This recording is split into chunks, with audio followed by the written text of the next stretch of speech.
Hi guys, இன்றைக்கி வந்துட்டு ஒரு வழியாக நம்மளோட பூஜை ரூமை க்ளீன் பண்ண ஸ்டார்ட் பண்ணியாச்சு. இந்த பூஜை ரூம் க்ளீன் பண்ணுறதுக்கு ரொம்ப டைம் எடுக்கும். ஏன்னா நம்ம நிறைய குட்டி குட்டியாக சிலை நிறைய வாங்கி வச்சுருக்கோம். ஸோ அதனால் அதெல்லாமே க்யூராக க்ளீன் பண்ணுறதுக்குள்ளே நமக்கு நிறைய ஒரு கிட்டத்தட்ட 1 ஹவருக்கு மேலே ஆகும்.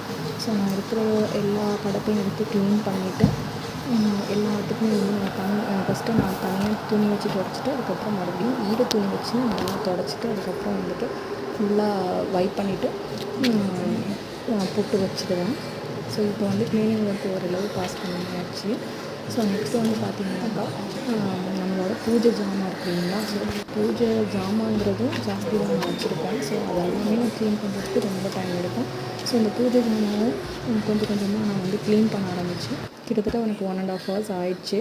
ஸோ எல்லா ஜாமானும் க்ளீன் பண்ணி ஃபுல்லாக க்ளீன் பண்ணுறதுக்கு ஸோ எல்லாமே பண்ணி முடிச்சுட்டு அதுக்கப்புறம் லாஸ்ட்டாக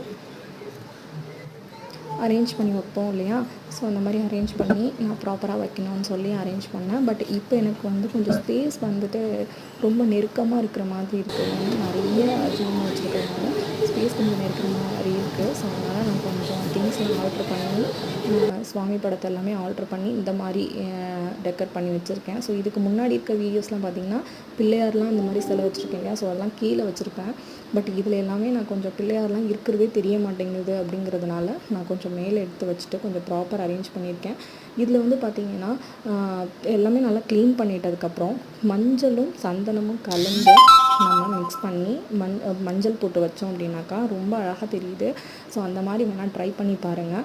குங்குமம் வச்சதுக்கப்புறம் அது ரொம்ப நல்லா பளிச்சுன்னு ப்ரைட்டாக தெரியும். ஸோ நான் குங்குமம் வந்து நார்மலாக வைக்கும்போது குங்குமத்தை தொட்டு வைக்கும்போது நமக்கு என்ன ஆகுனா உதிரும் இல்லையா. ஸோ அது விளக்கில் எல்லாத்துலேயும் படியுது.